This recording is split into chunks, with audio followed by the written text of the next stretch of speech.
जय श्री कृष्णा दोस्तों, बियसरा फैमिली में आपका स्वागत है। दोस्तों, आज की वीडियो में हम महाशिवरात्रि के दिन किया जाने वाला एक महा उपाय आपके साथ शेयर करने वाले हैं।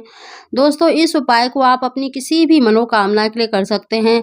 संतान के लिए, विवाह के लिए, नौकरी के लिए, या जो माता पिता हैं अपने बच्चों के लिए करना चाहें तो उनके लिए भी कर सकते हैं। कहने का मतलब है दोस्तों, आप किसी भी इच्छा को रखकर अगर इस उपाय को करते हैं तो यकीन मानिए महाशिवरात्रि के दिन किया गया ये उपाय कभी भी निष्फल नहीं जाता। इस उपाय को करने से आपको 101% लाभ अवश्य मिलेगा। साथ ही दोस्तों, कई बारी देखिए, हम जब पूजा कर रहे होते हैं, पाठ पूजा करते हैं, तो उसमें छोटी छोटी गलती हमसे अनजाने में हो जाती है, क्योंकि हमें उनके बारे में नहीं पता होता। इसलिए दोस्तों, आज की वीडियो में मैं आपको बताने जा रही हूँ महाशिवरात्रि के दिन पूजा करते समय किन बातों का ध्यान रखना चाहिए, किन वस्तु को भूलकर भी आपको नहीं चढ़ाना चाहिए, नहीं तो हमें उसका फल प्राप्त नहीं होता। दोस्तों, कोई चीज़ अगर हमें पसंद नहीं है, वो चीज़ अगर हमें कोई देता है तो हम उससे खुश नहीं होते।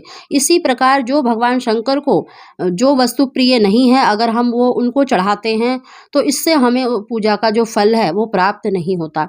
तो इसी बात का आपको ध्यान रखना है। तो इस वीडियो को आप लास्ट तक जरूर देखिएगा, जिससे कि आपकी जो इच्छा है वो पूरी हो सके। उससे पहले दोस्तों, अगर अभी तक आपने हमारे चैनल को सब्सक्राइब नहीं कर रखा तो प्लीज सब्सक्राइब जरूर कर लें, बगल में बेल आइकन को भी दबा दें, जिससे मेरी आने वाली सभी लेटेस्ट वीडियो का नोटिफिकेशन सबसे पहले आप तक पहुंच सके। दोस्तों, महाशिवरात्रि का दिन सबसे बड़ा दिन माना गया है, भोलेनाथ का दिन माना गया है। इस महाशिवरात्रि के दिन अगर आप पूजा करते हैं, जैसे आप प्रदोष व्रत नहीं कर पाते, या प्रदोष व्रत में पूजा नहीं कर पाते, या मासिक शिवरात्रि में पूजा नहीं कर पाते, तो पूरे साल का जो फल है इस एक दिन पूजा करने से आपको मिल जाता है। तो इसीलिए दोस्तों, इस दिन आप पूजा जरूर करें। स्नान करके देखिए, सुबह से रात तक मतलब 4 पहर की पूजा का महत्व बताया गया है, लेकिन आपको जो उपाय करना है वो सायकाल के समय करना है। दोस्तों, सुबह के समय तो आप भगवान शंकर का पूजन अवश्य करें, लेकिन आप मतलब सायकाल के समय 4-5 बजे से लेकर कभी भी इस उपाय को जरूर करें। देखना, आपकी जो इच्छा है वो अवश्य ही पूरी होगी। उससे पहले दोस्तों, मैं आपको जानकारी दे दूं कि पूजा करने के जो नियम हैं और कौन सी वस्तु भगवान शंकर को नहीं चढ़ानी चाहिए। सबसे पहले तो दोस्तों देखिए, शिवरात्रि के दिन काले या नीले वस्त्र पहनकर पूजा नहीं करना चाहिए, और कभी भी उघाड़े सिर से यानी सिर खुला करके आपको कभी भी पूजा नहीं करनी चाहिए।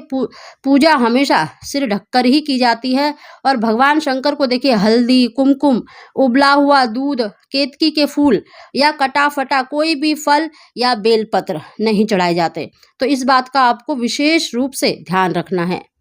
दोस्तों, आप महाशिवरात्रि का मतलब व्रत करते हैं, चाहे नहीं भी करते हैं, तो कोशिश करें इस दिन आप फलाहार ही रहें, मतलब कम से कम अन्न का सेवन करें। और विशेष रूप से इस दिन देखिए, गन्ने के रस का सेवन नहीं किया जाता, क्योंकि गन्ने का रस भगवान शंकर को चढ़ाया जाता है। तो इस दिन आपको गन्ने के रस का सेवन भी नहीं करना है। बस इन्हीं बातों का आपको विशेष रूप से ध्यान रखना है। साथ ही दोस्तों, इस दिन देखिए, भगवान शंकर का पूजन पंचामृत से अवश्य करें। सुबह के समय आप कर सकते हैं, और सायकाल के समय आपको जो महा उपाय करना है, आपको 13 की संख्या में बेलपत्र लेने हैं। देखिए, 3 पत्तियों का एक बेलपत्र होता है, और कोशिश करें कि कोई भी बेलपत्र कटा फटा ना हो, बिल्कुल साफ स्वच्छ बेलपत्र लेने हैं। आपको 13 बेलपत्र लेने हैं। आप घर से ही मतलब तैयार करके जा सकते हैं। आपको 13 के 13 बेलपत्र धोकर उन पर आपको तीनों पत्तियों पर सफेद या फिर पीला चंदन, तीनों पत्तियों पर आपको बिंदी लगानी है। इस तरह से आपको 13 बेलपत्र तैयार कर लेने हैं, और किसी भी शिव मंदिर में जा सकते हैं, या अपने घर में ही अगर आपका मतलब आपके पास शिवलिंग है, पारद शिवलिंग है, तो आप अपने घर में भी पूजा कर सकते हैं। भगवान शंकर का पूजन करें, उनकी प्रिय वस्तु चाहे जितने भी आपके पास मतलब सामग्री है पूजा की, जो भी वस्तु है वो लेकर जाएं। जैसे आप चंदन, बेलपत्र, भांग, धतूरा, फल फूल, जो भी आपके पास वस्तु है जितनी भी मात्रा में है वो लेकर अवश्य जाएं। पूरे विधि विधान से भगवान शंकर का पूजन करें, माता पार्वती का पूजन करें, और उनका गठबंधन अवश्य करें, यानी कलावा अवश्य लपेटना है, कलावे से उनका गठबंधन अवश्य करना है, क्योंकि इस दिन भगवान शंकर और माता पार्वती का विवाह संपन्न हुआ था। तो आप अपनी गृहस्थी में सुख शांति बनाए रखने के लिए, उनकी कृपा प्राप्त करने के लिए इस दिन भगवान शंकर और माता पार्वती का गठबंधन अवश्य करें। साथ ही दोस्तों, जो बेलपत्र आप लेके गए हैं, चिकनी साइड से आपको ओम नमः शिवाय कहते हुए बेलपत्र शिवलिंग पर सारे के सारे बेलपत्र एक एक करके आपको चढ़ा देने हैं।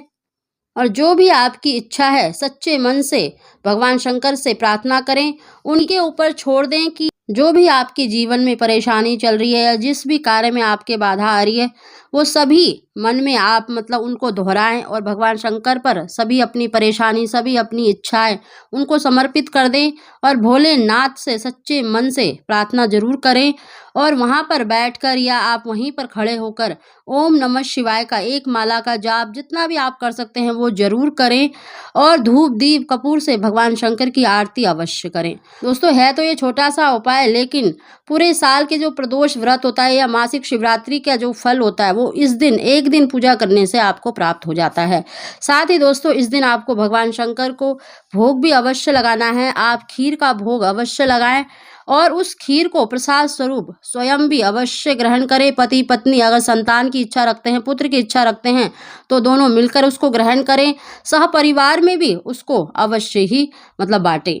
दोस्तों, इस तरह से भगवान शंकर का सच्चे मन से पूजन किया जाए तो यकीन मानिए जीवन में चल रही सभी परेशानियों से आपको मुक्ति अवश्य मिलेगी और जो भी आपकी इच्छा है वो शीघ्र पूरी होगी।